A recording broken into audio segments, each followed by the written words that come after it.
ماں کے پیٹ سے ولی ہے.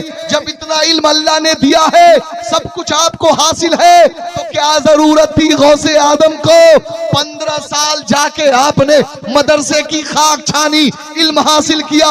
اتنا نہیں بلکہ اپنے 17 سال, بعض روایتوں میں 21 سال کا زمانہ آپ نے جنگلوں میں جا کے اللہ رب العزت کے نام پہ گزارا. اتنا ہی نہیں بلکہ جب کھانے کو کچھ نہیں ملتا تو آپ غوث اعظم کا عالم یہ ہے کہ پیڑ کی پتیاں توڑ کے کھاتے.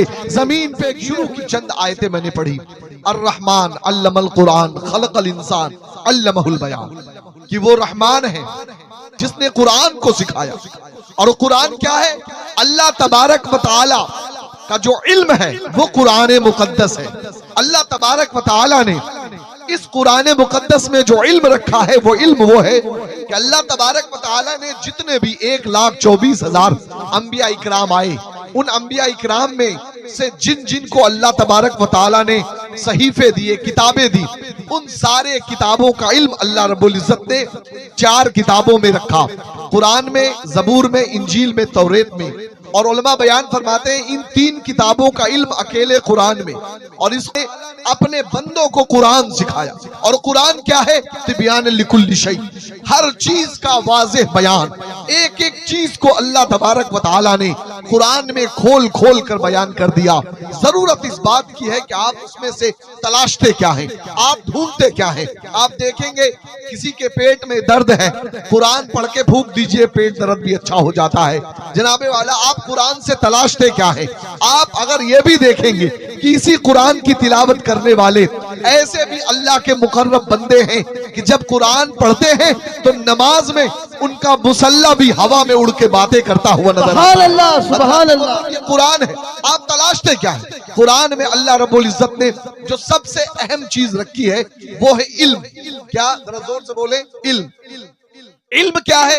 علم, العلم نور کہا گیا, علم روشنی ہے. اب علم کو روشنی کیوں کہا گیا؟ انسان کو تمیز نہیں کہ ہم حرام کو کیسے جانیں, حلال کو کیسے جانیں.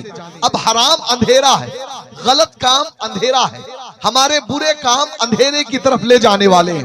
لیکن جب آپ قرآن کو دیکھیں گے تو قرآن ہمیں بتاتا ہے کہ تمہارے لیے روشنی کیا ہے, تمہارے لیے صحیح چیز کیا ہے, تمہارے لیے کیا کرنا ہے, تمہارے لیے کیا ضروری ہے. یہ ہمیں کہاں سے پتا لگتا ہے؟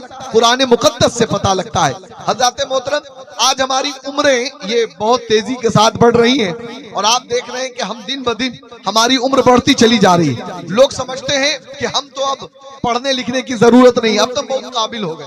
اور ویسے بھی ہمارے دیہاتوں کا عالم یہ ہے, معاذ اللہ, اللہ معاف فرمائے, کہ ہمارے دیہاتوں میں آپ کو ہر گاؤں میں مفت کے مفتی ملیں گے.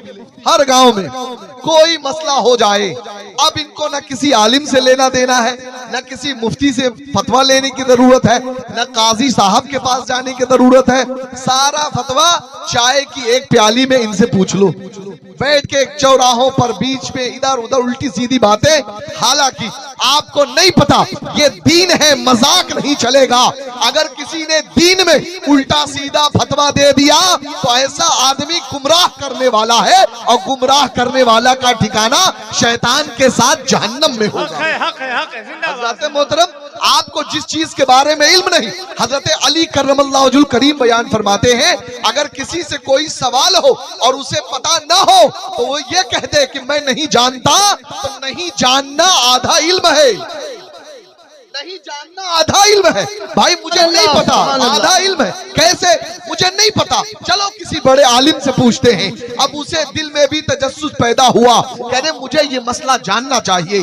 اب وہ آگے بڑھا, اب جا کے اس نے پوچھا تو نہیں جانتا تھا, یہ آدھا علم ہے. سوال پہلے پتا ہو گیا, اب جیسے ہی عالم نے بتایا دونوں مل کے پورا علم ہو گیا. حضرات محترم, تو اپنے اندر شوق پیدا کریں, علم کا شوق پیدا کریں, عمر نہ دیکھیں. اور ایک بات اور سنیں, آپ کو بتا دوں, اللہ کے رسول علیہ الصلوۃ والتسلیم نے ارشاد فرمایا کہ اے لوگوں تم طالب علم بنو. طالب علم کا مطلب ایک مدرسے میں پڑھنے والا بچہ خالی وہی طالب علم نہیں ہوتا ہے. آپ اگرچہ آپ کی حیت پینٹ شرٹ والی ہے، آپ کی حیت کسی اور طریقے کی ہے، لیکن آپ یہ نہ سمجھیں کہ آپ کو طالب علم کا فائدہ نہ ملے گا، ملے گا۔ آج آپ نے پینٹ شرٹ پہنا ہے اور طالب علم کی حیثیت سے آپ رہ رہے ہیں، اللہ تبارک و تعالی آپ کو ایک دن وہ بھی جذبہ عطا فرما دے گا کہ انشاءاللہ آپ ان چیزوں کو ترک کر کے سنت کے حساب سے لباس پہنتے ہوئے نظر آئیں گے انشاءاللہ۔ تو جناب والا طالب علم جو طالب علم ہوتا ہے، ماں کی گود سے لے کے قبر میں جانے تک تم طالب علم بن کے رہو۔ اب طالب علم آپ سوچیں گے مجھے تو مدرسہ جانا پڑے گا، مجھے تو اس کے لیے کہیں پہ مدرسے میں جا کے داخلہ لینا پڑے گا۔ نہیں، آپ کو کیا کرنا ہے، آپ جب بھی سنیں فلاں جگہ جلسہ ہو رہا ہے، فلاں جگہ میلاد ہو رہا، فلاں جگہ پہ کوئی عالم تشریف لائے ہیں، آج جمعے کا خطبہ ہے، تو آپ اپنے گھر سے نکلیے یہ نیت کر کے نہیں کہ میں جا کے سمیر رضا کی نعت سنوں گا، بلکہ آپ یہ گھر سے نیت کر کے نکلیں کہ میں ایک ان پڑھا آدمی ہوں، جاہل ہوں، میں اب طالب علم بن کے نکل رہا ہوں کہ میں وہاں جا کر اللہ کے دین کا علم حاصل کروں گا۔ آپ کا قدم بڑھانا ہی آپ کو طالب علم بنا دے گا، اور جیسے ہی گھر سے باہر قدم نکالیں گے حضرت جبرائیل آپ کے قدموں کے نیچے اپنے پروں کو بچھاتے ہوئے نظر آئیں گے۔ اور اتنا ہی نہیں، آپ جب چل کے آئیں گے جتنے قدم چلیں گے ہر قدم پر 70,000 نیکی، جتنی دیر بیٹھیں گے فرشتے آپ کا ذکر کریں گے، جب آپ اٹھ کے جائیں گے تب آپ کا شمار اللہ شہیدوں میں فرما دے گا، اور اگر راستے میں کوئی حادثہ پیش آیا اور انتقال کر گیا تو اللہ تبارک و تعالی شہیدوں کا مقام عطا فرما دے گا۔ نعرہ تکبیر، نعرہ رسالت۔ حضرات محترم، یہ ایک طالب علم کی فضیلت ہے، ایک جلسے کا یہ فائدہ ہے۔ اب آپ سمجھیں کہ طالب علم کے لیے کوئی عمر کی ضرورت نہیں۔ ایک مثال دوں آپ کو، سمجھئے، یہ غوث اعظم کی محفل ہے۔ غوث اعظم نے خالی سمندر میں ہاتھ ڈال کے کشتی باہر نہیں کیا، بلکہ غوث اعظم کی زندگی آپ دیکھیں گے، بلکہ میں آپ کو یہاں سے سمجھاؤں، اللہ تبارک و تعالی چاہتا تو غوث اعظم کو جیسے اور بچے پیدا ہوتے ہیں ویسے ہی پیدا کر دیتا۔ حضرت علی کرم اللہ وجہ الکریم کوئی قرآن یاد کر کے پیدا ہوئے تھے؟ سوچیے جناب والا، اللہ تبارک و تعالی چلو قرآن نہ صحیح زبور یاد کرا دیتا، انجیل یاد کرا دیتا جی۔ اس کے علاوہ بہت سے بزرگ پیدا ہوئے، امام اعظم ابو حنیفہ پیدا ہوئے، تو کیا وہ ماں کے پیٹ سے قرآن لے کے پیدا ہوئے؟ جی پیدا ہوئے نہیں ہوئے نا۔ لیکن غوث اعظم رضی اللہ تعالیٰ عنہ کو اللہ تبارک و تعالیٰ نے یہ فضیلت دی، اور کیوں دی اس کو بھی سمجھیے۔ اللہ تبارک و تعالیٰ نے یہ فضیلت اس وجہ سے دی، جو میرا دل کہتا ہے کہ اب حضور غوث اعظم سے لے کے امام مہدی کے آنے تک، یعنی قرب قیامت تک دوسرا کوئی غوث نہیں ہے۔ ولایت سارے زمانے میں بٹے گی تو غوث اعظم کے نام سے بٹے گی، اور غوث اعظم کا چرچا زمانے میں حضور علیہ السلام کے بعد سب سے زیادہ ہوگا۔ ایمان کی نشانی غوث اعظم سے سمجھی جائے گی، محبتوں کی نشانی غوث اعظم سے سمجھی جائے گی۔ غوث اعظم کے نام پہ لنگر بھی ہوگا، غریبوں کو کھانا بھی کھلایا جائے گا، امیر دوستوں کو بھی بلایا جائے گا، سب کے لیے احترام و انصرام ہوگا۔ ارے جب تم آؤ گے میرے غوث کی محفل میں تو کم سے کم میرے غوث کا کردار تو دیکھو کہ میں نے اپنے غوث کو جب پیدا کیا ہے تو ماں کے پیٹ سے قرآن دے کے پیدا کیا ہے، تاکہ تمہارے لیے یہ مثال بن جائے کہ سنو میرا قرآن وہ ہے جو غوث اعظم کو اللہ کا ولی بناتا ہے، تو تم اگر اسے مضبوطی سے تھام لو تو اللہ تبارک و تعالی غوث اعظم کے صدقے میں تمہیں بھی اپنا محبوب بنا لے گا۔ نعرہ تکبیر، اللہ اکبر، نعرہ رسالت، یا رسول اللہ۔ سبحان اللہ۔ حضرت محترم غوث اعظم رضی اللہ تعالیٰ عنہ، اماں نے محنت کی، اماں نے محنت کی تو بیٹا قرآن لے کے پیدا ہوا۔ جی اماں نے محنت کی، کیا سمجھے آپ؟ یہ ایک مثال ہے، مثال۔ لوگ کہتے ہیں پھل کسی اور نے لگایا، ارے پیڑ کسی اور نے لگایا، پھل کوئی اور کھا رہا ہے۔ جی آپ دیکھتے نہیں مثال دنیا میں کتنی ملے گی، پیڑ لگا کے لوگ چلے گئے لیکن آج پھل کوئی اور کھا رہا جس کے بارے میں آپ نے کبھی سوچا نہیں ہوگا۔ جناب والا وہ لوگ اس پھل سے فائدہ لے رہے ہیں، لگاتا کوئی اور ہے، فائدہ کوئی اور لیتا ہے، لیکن ذرا سوچو اگر اس نے لگایا ہی نہ ہوتا تو آج والے کیا کرتے؟